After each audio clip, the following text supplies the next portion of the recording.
Hello, everybody. Thanks for checking in with Callie.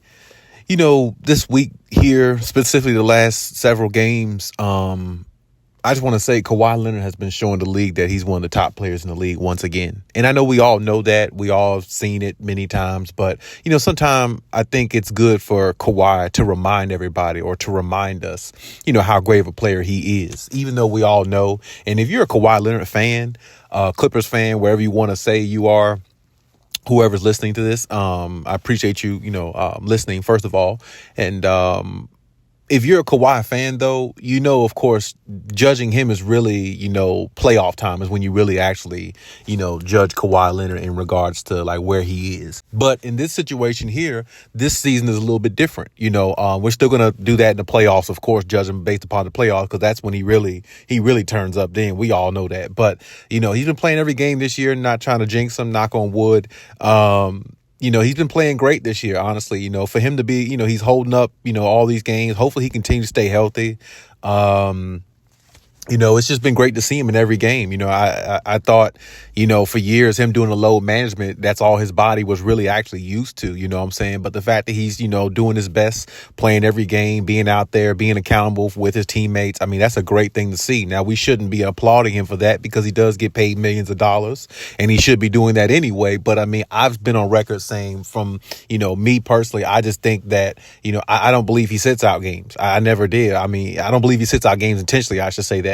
I believe that, he's injured. When he was out, he was injured, and Paul George said it on the podcast, his podcast P show.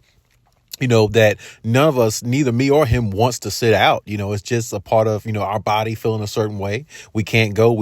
And I always respected that. And I mean, like I said before, I know there's games at the end of the season or times where, a player may take a night off or something like that because of something personal, possibly, or whatever the case may be. That's understandable. I mean, it can happen, or, things like that happen at times. It's just the way it is. But for the most part, like I said, I always just thought that the load management thing was just overrated, overblown, simply because of what Greg Popovich did to his players, with his players, along with Kawhi being one of those players on the Spurs organization. And that's pretty much where the foundation of it or the root of it came from. But I always thought it was an overblown type situation. I mean, because it's one of those things where you could sit there as a reporter or a media person, whatever you are, and say, oh, this guy's just sitting out games because he just chooses to, but don't even know how he feels physically. And you being a reporter or media person or whoever never even went through any of that type stuff, physicality, playing basketball this high of a level against this type of competition every single night. It's not like the NBA is the NFL. They don't play every Sunday. They play every other night, seem like, you know what I'm saying? And then I can remember years ago, it seemed like they played every damn night, you know what I'm saying? So, and, rightfully so, maybe that way this year. But my point is they don't have much time off. So when they do get hurt, injuries add up more with an NBA player because they just continuously keep playing through it. And remember, they're playing out there really with no protection.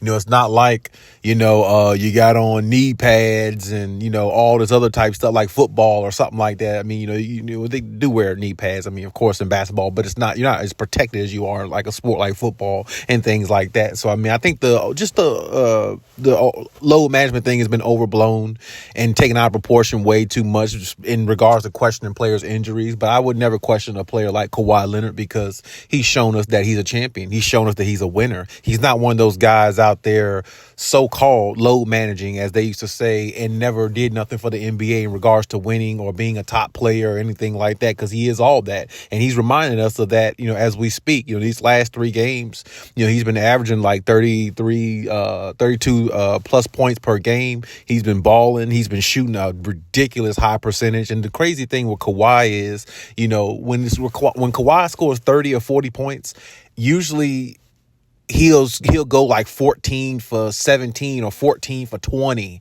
something like that. Or like he shoots such a high percentage. He takes such high efficient shots. You really can't hate on his game because it's like if you want a player or a superstar on your team, you want them taking the highest percentage shots as possible to give your team the best chance to win. and to give himself the best chance to get going, so he can get hot enough to help the team win, so while he's on the floor. And Kawhi gives you all that, you know what I'm saying? And he gives you defense on the other end. I personally think Kawhi Leonard should be in the running for Defensive Player of the Year. I think he should be in the running for it. No doubt about it. I mean, what I've seen for him this year, there's a lot of games where he didn't even score as much. He scored like 20, 21 points or something like that. But he had like 4 steals and like he caused like several turnovers within the game, deflections, things like that. I remember one point in this season, he had 10 steals in like 2 games. You see what I'm saying? So it's like his defense is still there. He doesn't do it quite as much as he used to at the level he used to because he's more responsible to score now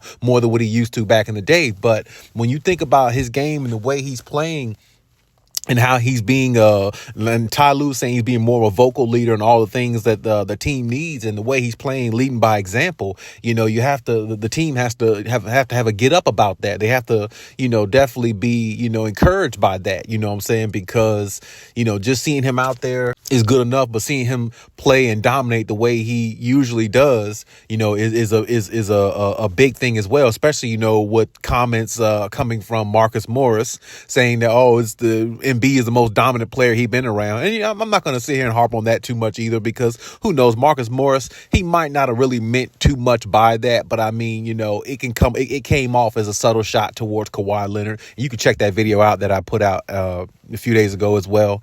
But Kawhi's been playing great. The Clippers are on a 5-game winning streak. I think that, right now with James Harden and Kawhi and PG, they're starting to find some type of rhythm, and Russ is coming off the bench and just, coming in, being active, doing what he does, and they're finding ways to win. And they're winning, looking a little bit more with fluidity in their offense, just a little bit, not a whole lot, but just a little bit. It looked like it's getting there. So, I have to give credit there. I didn't know if it would work out, or I didn't even know it would look this good at this point, but it's looking a little bit better. You know what I'm saying? So I got to, walk back some of the things I said in some of my other videos, and you can hold me to that. But Kawhi is playing great. Hopefully it continues. I hope he stays healthy. I hope the whole team stays healthy. Paul George went out with I think a soreness in his groin or something like that.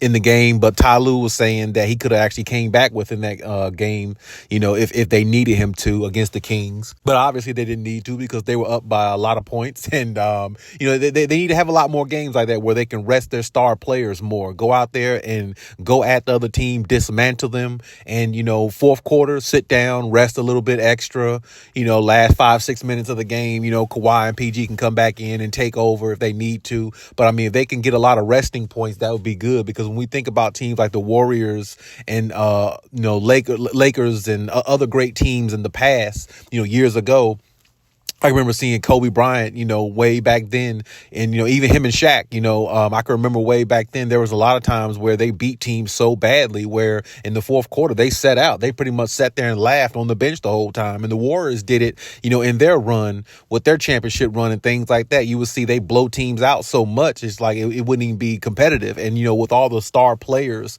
on the Clippers, they have enough talent on there to just just dismantle teams, and, laugh and joke and sit down in the fourth quarter and rest up for the next game. They have enough talent to do that. You see what I'm saying? With all the firepower they have, and especially not knowing where it might come from night to night, whether Kawhi, PG, Russ or Harden. So, I mean, definitely, a big win by them against the Kings. And I definitely think the Clippers can keep going forward. And I definitely, hopefully Kawhi can keep doing the same thing and, stay within his rhythm, because right now he's in a hot rhythm. I personally think he should be Western Conference Player of the Week, but we'll have to see how that pans out. You never know. But he's been playing great, and he just definitely reminds us of his greatness, and I'm glad to see it.